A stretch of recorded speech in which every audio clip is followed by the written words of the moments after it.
The morning light had barely begun to seep through the curtains when Derek's words cut through the silence of our home, setting a chill to the air that rivaled the cold outside.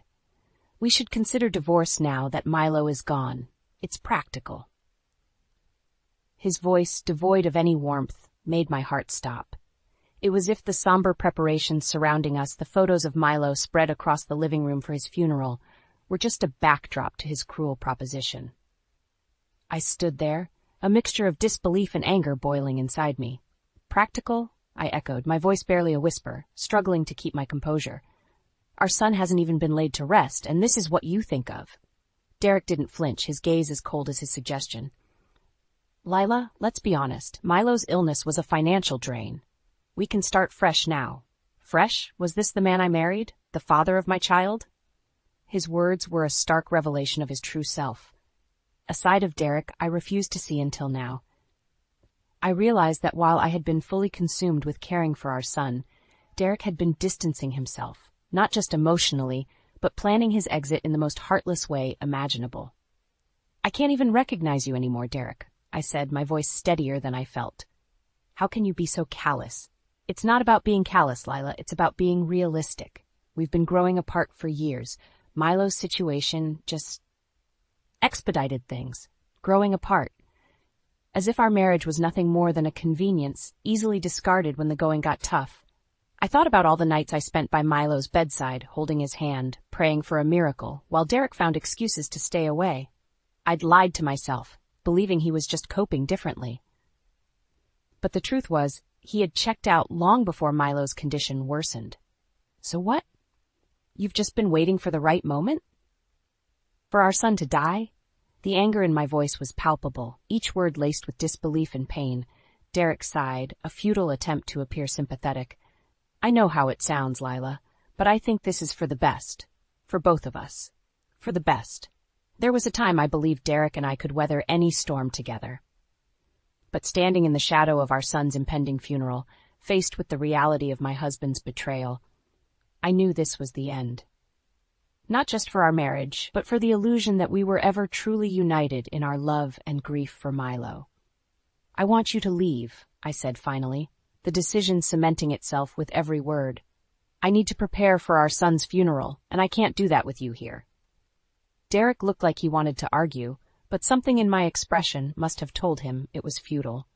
Without another word, he grabbed his coat and left, the silence he left behind more telling than any words could ever be. In that moment, standing alone amidst the memories of our son, I made a silent vow. Milo's funeral would not just be a farewell to our beloved boy, it would mark the beginning of my journey to uncover the truth about Derek's betrayal and ensure that justice, however cold it might be, would be served. The day Milo was diagnosed, our world turned upside down. A rare illness, the doctors had said, with a tone that prepared us for a battle we never imagined. I remember clutching Derek's hand, searching for strength in his eyes. But even then, I saw the first signs of his withdrawal, a detachment that I mistook for shock. Milo will need constant care, expensive treatments, the specialist had explained, outlining a future filled with hospital visits and uncertainty. We'll do whatever it takes, I had responded immediately, my resolve firm. Derek, however, remained silent, his acquiescence coming only through a nod. As the months progressed, so did Milo's condition. It demanded everything of me, my time, my energy, my soul. I became his nurse, his advocate, his constant companion through every painful procedure. I watched my son fight with a bravery that belied his age, his laughter a balm to my aching heart. Derek's presence, however, became increasingly sporadic. Work is demanding right now, he'd say, or I need to clear my head. His excuses piled up, leaving me to shoulder the burden alone. It wasn't until one evening when Milo asked, "Why doesn't Daddy stay with us anymore?" that the full weight of Derek's absence truly hit me. He's just busy, sweetheart. I had lied, masking my bitterness with a smile that felt as if it could shatter. But it was one particular night that cemented Derek's apathy in my heart. Milo had been rushed to the hospital with complications, his condition critical. I had called Derek, panic straining my voice as I urged him to come quickly. "I can't. I'm tied up with something important," was his cold reply. The background noise of laughter and clinking glasses told a story of indifference. I hung up, feeling a chasm open between us that I instinctively knew would never close. That night, as I held Milo's hand, watching him fight for his life, a part of me hardened against Derek. His something important was a betrayal, not just as a husband, but as a father.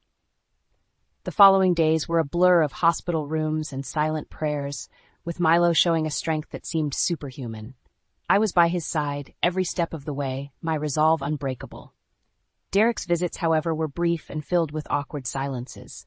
His once warm gaze now glanced off us, as if making eye contact would force him to confront the reality he so desperately wanted to avoid. It was during one of these rare visits that Derek's true feelings slipped out. "You know, Lila, maybe it's time to consider letting go. For Milo's sake," he had said, his voice devoid of emotion. Letting go? His words were a slap, a wake-up call to the depth of his detachment. Letting go? You mean giving up on our son? I couldn't keep the incredulity and anger from my voice. "How can you even say that?" Derek shrugged, a gesture so casual it was as if we were discussing the weather. "I'm just being realistic, Lila. Think about the quality of his life. Our lives. Our lives." There it was, the crux of Derek's concern. Not Milo's suffering, not the fight we were enduring, but the inconvenience it posed to his life.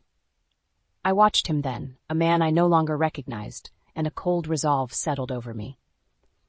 Derek had abandoned us, not physically, but in every way that mattered. His apathy was a betrayal more painful than any diagnosis. In that moment, I knew that no matter what the future held for Milo and me, Derek would not be a part of it. My son's battle had shown me the depth of my strength, and Derek's abandonment had revealed the shallowness of his love. The fight for Milo's life was mine to bear, and I would do so with all the love and devotion that Derek had failed to provide. The critical moment came unexpectedly, shattering the fragile equilibrium I had managed to maintain. It wasn't a dramatic confrontation or a scandalous revelation, but a small, seemingly insignificant slip-up that would change everything. It was late. The hospital's fluorescent lights hummed softly in the background, a counterpoint to the storm raging in my heart. Milo had been admitted again, another setback in a long line of battles. I was alone, Derek having excused himself with a vague mention of an urgent work commitment. His absences had become the norm, yet this time something felt off. I was returning from the cafeteria when I overheard a snippet of conversation from a nurse. "Yes, Mr. Thompson was here earlier, but he left with a woman. Said it was his wife, but I've seen Mrs. Thompson, and that wasn't her." My steps faltered, the words slicing through me. Derek here? And with another woman? Denial surged through me, followed swiftly by a sickening realization. This wasn't a case of mistaken identity. It was the missing piece of a puzzle I hadn't known I was assembling. Fueled by a mixture of dread and determination, I confronted Derek the next day. He arrived late, his demeanor cautious, as if sensing the storm clouds gathering. "Derek, were you at the hospital yesterday?" I asked, my voice steady despite the turmoil inside me.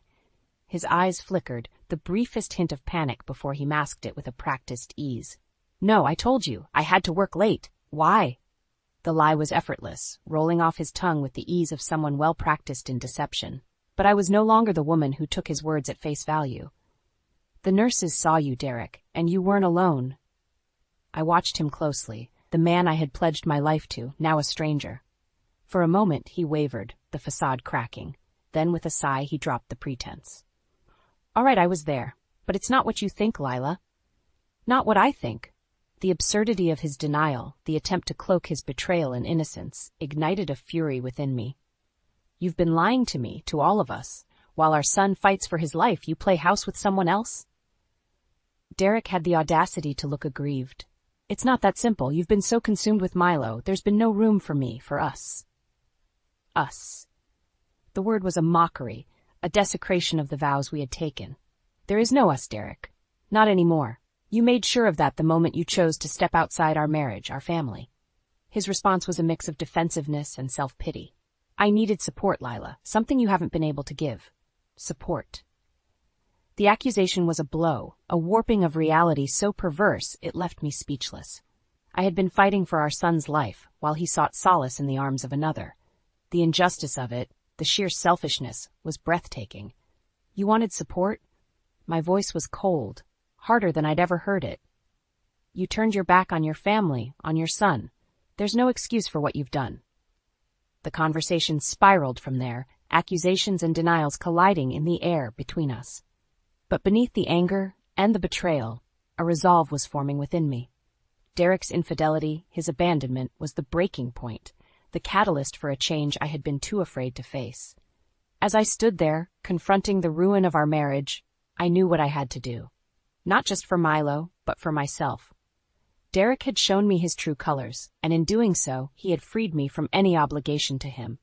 The path forward would be fraught with challenges, but I was no longer burdened by the weight of his deceit. The fight for Milo's legacy, for justice, was just beginning. And I would not back down. Milo's final days were a poignant reminder of the fragility of life and the depth of a mother's love. The house, once filled with the sounds of his laughter, was now quiet, a somber sanctuary for our remaining time together. Derek's absence during this critical period was a stark, painful underscore to his earlier neglect. One afternoon, as Milo lay resting, his frail form a shadow of the vibrant child he once was, I sat by his side, reading aloud from his favorite book. It was during these moments, suspended in the tranquility of our shared space, that Milo looked up at me, his eyes clear and unnervingly perceptive. "Mom, is Dad not coming because of me?" His voice was weak, yet there was a strength in his question that took me aback. I paused, the weight of his inquiry pressing down on me. How to explain Derek's absence without adding to Milo's pain? "No, sweetheart, this has nothing to do with you. Dad's just dealing with things in his own way." Milo nodded, though I could see the flicker of sadness in his eyes, a reflection of understanding far beyond his years. "It's okay, Mom. I just want you to be happy." His words, simple yet profound, pierced through the veil of my grief, igniting a fierce determination within me. Milo's compassion, even in the face of his own suffering, was a stark contrast to Derek's selfishness. It was a moment of clarity, a call to action that I could not ignore. The days that followed were a testament to Milo's spirit. Despite his weakening body, he insisted on creating a series of drawings, his small hands moving with purpose across the paper. "For you, Mom," he'd say, presenting me with each new artwork, a legacy of love from a son to his mother. It was during one of these sessions, with Milo deeply engrossed in his work, that Derek made a rare appearance. He hovered in the doorway, a specter of his former self, uncertainty etched into his features. Milo looked up, surprise momentarily crossing his face before he returned his focus to the drawing in front of him. Derek attempted a hesitant step forward, his gaze shifting between Milo and me, searching for absolution where there was none to be found. "Milo, Derek started, but the words seemed to choke him. There was no easy way to bridge the chasm his actions had created. Milo, with a maturity that belied his years, simply nodded. "It's okay, Dad. You don't have to say anything." The simplicity of his forgiveness was a rebuke in itself, highlighting the depth of Derek's failure as a father. Derek lingered for a moment, the air thick with unspoken words and regret, before quietly retreating, leaving as silently as he had arrived. Milo passed away 2 days later, his final hours spent in the warmth of our home, surrounded by love and the familiarity of his life's treasures. His departure was peaceful, a gentle release from the pain that had so defined his final months. In the aftermath, the house felt emptier than I could have imagined. Yet amidst the grief, there was a strange sense of peace. Milo had left us with a legacy of love, a reminder of what truly mattered. Derek's absence in those last days was a final testament to his priorities. As I sat alone, surrounded by the remnants of Milo's life, I realized the path forward was one I would have to walk alone. But I was determined to honor Milo's memory, to seek justice for his neglected love, and to find a way to carve out a semblance of happiness from the wreckage Derek had left behind. Milo's drawings, vibrant with life and love, adorned the walls, a visual testament to his spirit. They would be my guide, a beacon of hope as I navigated the uncertain waters ahead. Derek's betrayal, once a source of unbearable pain, had become the catalyst for a new beginning, one where Milo's legacy would be the foundation of my strength and the driving force behind my quest for justice. In the quiet aftermath of Milo's funeral, the void left by his absence was a constant aching presence. The ceremony had been a small affair, our closest family and friends coming together to mourn the loss of a bright young soul taken too soon. Throughout it all, Derek's presence was a palpable tension, his guilt manifesting in awkward condolences and fleeting eye contact. It was during this period of mourning, amidst the overwhelming silence of our home, that I discovered something that would redefine my grief and ignite a fervent resolve for retribution. Tucked away in Milo's room, amidst his cherished possessions, was a letter addressed to me. The handwriting was unmistakably Milo's, each word a bittersweet testament to his love and awareness far beyond his years. "Mom," it began, "I know things have been hard. I see the way Dad is, and I don't want you to be sad. I want you to be happy, even when I'm not around. Remember, I love you more than all the stars in the sky." The simplicity of his words, coupled with the profound understanding of our family's turmoil, was overwhelming. Milo had seen the truth of Derek's neglect, his absence, not just a physical one, but an emotional abandonment at a time when we needed him most. Fueled by a tumultuous mix of sorrow and anger, I confronted Derek. It was not a confrontation born out of a desire for reconciliation, but a need to expose the depth of his betrayal. "Milo knew," I said, the moment Derek stepped into the house. "He knew about your neglect, about how little you cared." Derek's face paled, his usual facade of indifference crumbling under the weight of his son's perceived judgment. "Lila." "No," I cut him off, my voice sharp with conviction. "You don't get excuse your behavior. You abandoned your son, your family, for your own selfish desires." The conversation escalated, each accusation and denial a volley in a battle that had been simmering beneath the surface for far too long. But this was not a battle I intended to lose. "You left us when we needed you the most," I continued, my resolve hardening. "And now you have to live with the knowledge that even Milo saw your true nature." The fallout from our confrontation was swift and merciless. I initiated divorce proceedings, armed with not just the moral high ground, but a determination to ensure Derek's actions did not go unpunished. The legal battle was arduous, a draining process that tested my resolve at every turn. Yet, the memory of Milo's love, his unspoken plea for my happiness, was a beacon guiding me through the darkest moments. In the end, the divorce was granted, the terms favoring my case. Derek's financial support was a hollow victory, a mere consequence of the legal system's judgment. The true victory was the freedom from a man who had shown himself to be nothing more than a coward, a realization that brought with it a cathartic release from years of accumulated resentment. The discovery of Milo's letter, a final message from a son to his mother, was the catalyst for my transformation. It was a reminder of the strength of our bond, a love that transcended Derek's betrayal and the tragedy of our loss. As I stood in the empty home we once shared, surrounded by the echoes of the past, I knew that the road ahead would be one of healing and reconstruction. Derek's absence in my life was a void, but it was also a space for new beginnings, for the pursuit of happiness that Milo had wished for me. Milo's drawings, his letter, were tangible reminders of his spirit, a legacy that would inspire my journey forward. In honoring his memory, I would forge a new path, one where the pain of the past was a foundation for a future built on resilience and hope. Derek's betrayal, once a source of insurmountable grief, had become the impetus for my rebirth, a chance to live the life Milo had envisioned for me, one filled with happiness and free from the shadows of deceit. The day of Milo's funeral dawned clear and bright, a stark contrast to the turmoil churning within me. As I stood before the gathering of family and friends, the weight of my son's absence was a tangible presence, a void that echoed through the solemnity of the occasion. Derek was there, his demeanor somber, an attempt to convey the grief expected of a bereaved father. His performance was convincing to those who didn't know the truth, but I saw through the facade. The resolve that had been building within me since discovering Milo's letter was now a roaring fire, fueled by the injustice of Derek's untouched life. After the service, as people milled around, offering their condolences, I found Derek. He was isolated, a figure apart from the collective mourning. It was time to expose the truth.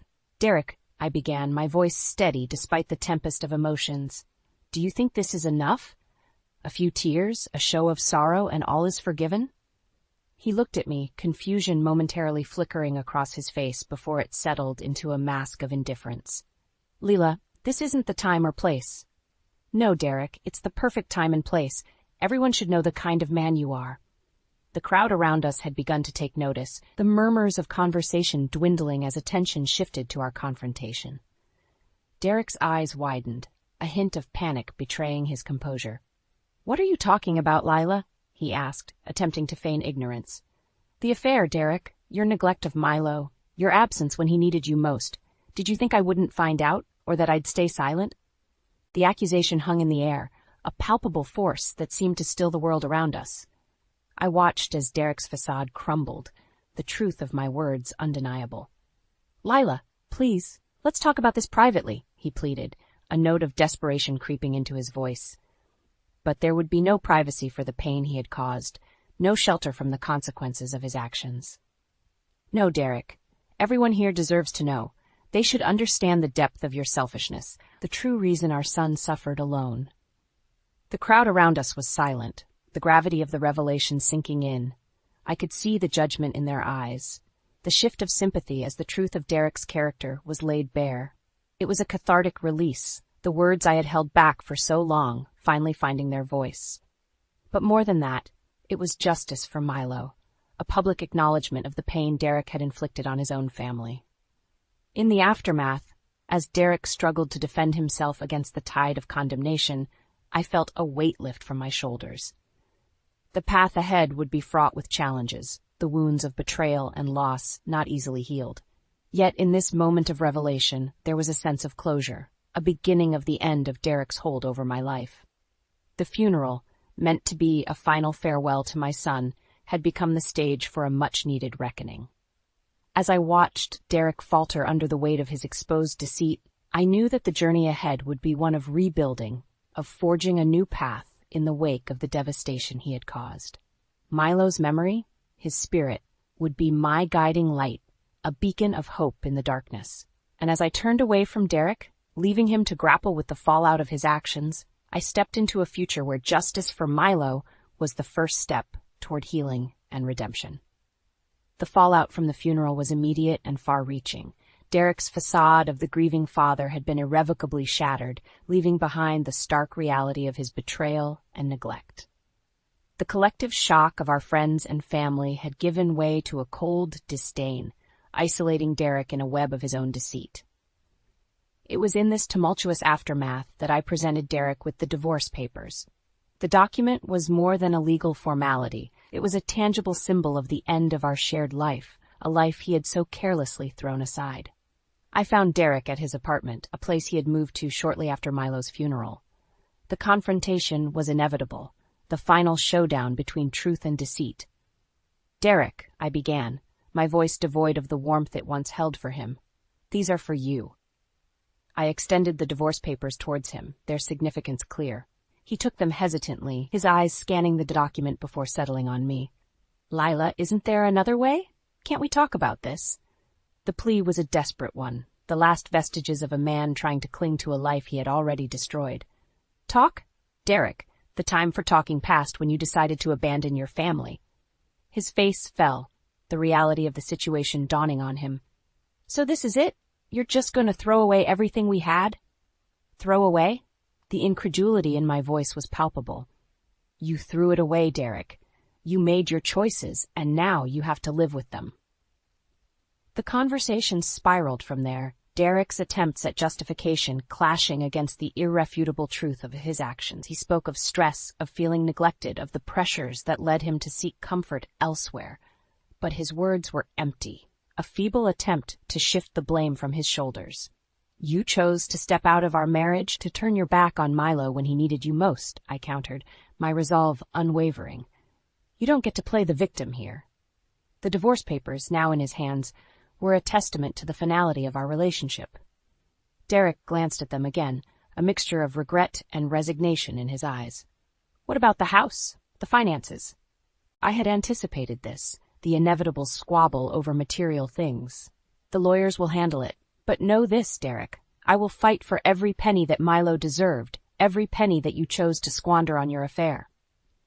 It was a declaration of war, a battle I was fully prepared to engage in. Derek, for all his faults, seemed to understand the futility of resistance. The evidence of his infidelity, his neglect, was overwhelming, leaving him little ground to stand on. The confrontation ended with Derek's silent acceptance of the divorce papers. As I left his apartment, the weight of the years spent in a loveless marriage lifted from my shoulders. It was a bitter victory, tinged with the sorrow of what had been lost.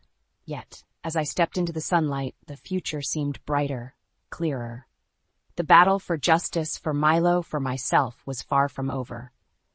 But I had taken the first steps towards reclaiming my life, towards building a new existence, free from the shadows of Derek's betrayal.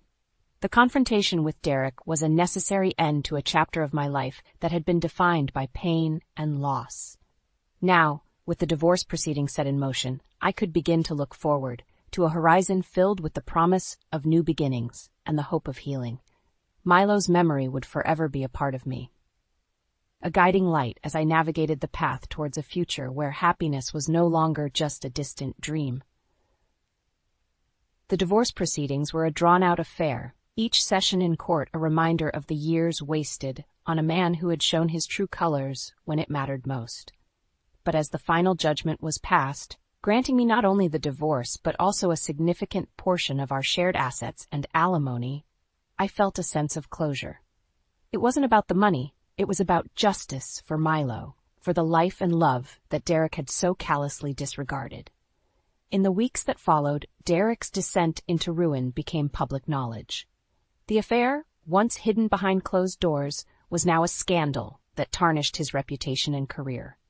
He had lost his job, the respect of his peers, and any sympathy from those who had once called him a friend. One evening, as I sat in the quiet of the home I was preparing to leave behind, there was a knock at the door. Expecting a delivery, I was surprised to find Derek standing on the other side, a shadow of the confident man he once was.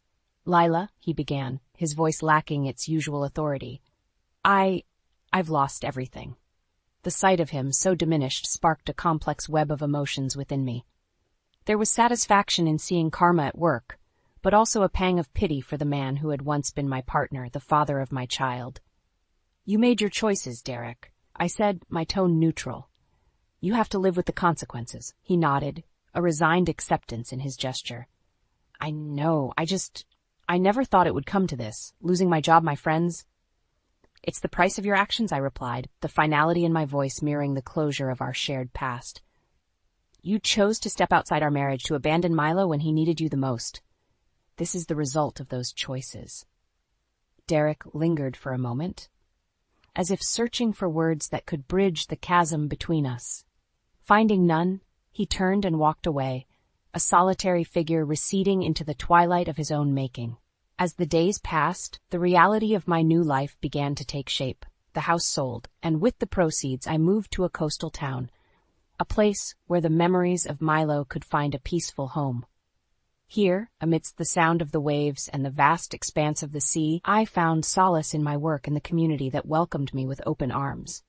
Cheryl, Derek's mistress, faced her own downfall. Exposed and ostracized for her role in the destruction of our family, she too experienced the harsh backlash of public condemnation. It was a bitter reminder that actions have consequences, and the truth once revealed spares no one. In this new chapter of my life, I found strength in the memories of Milo, in the love that had never wavered even in the face of adversity. The pain of the past was still a part of me, but it no longer defined my existence. Instead, it was the foundation upon which I built a future filled with hope and the promise of new beginnings. Derek's downfall, while a source of vindication, was not what sustained me. It was the knowledge that I had stood up for what was right, for Milo and for myself. In seeking justice for my son's memory, I had found a path to healing and redemption.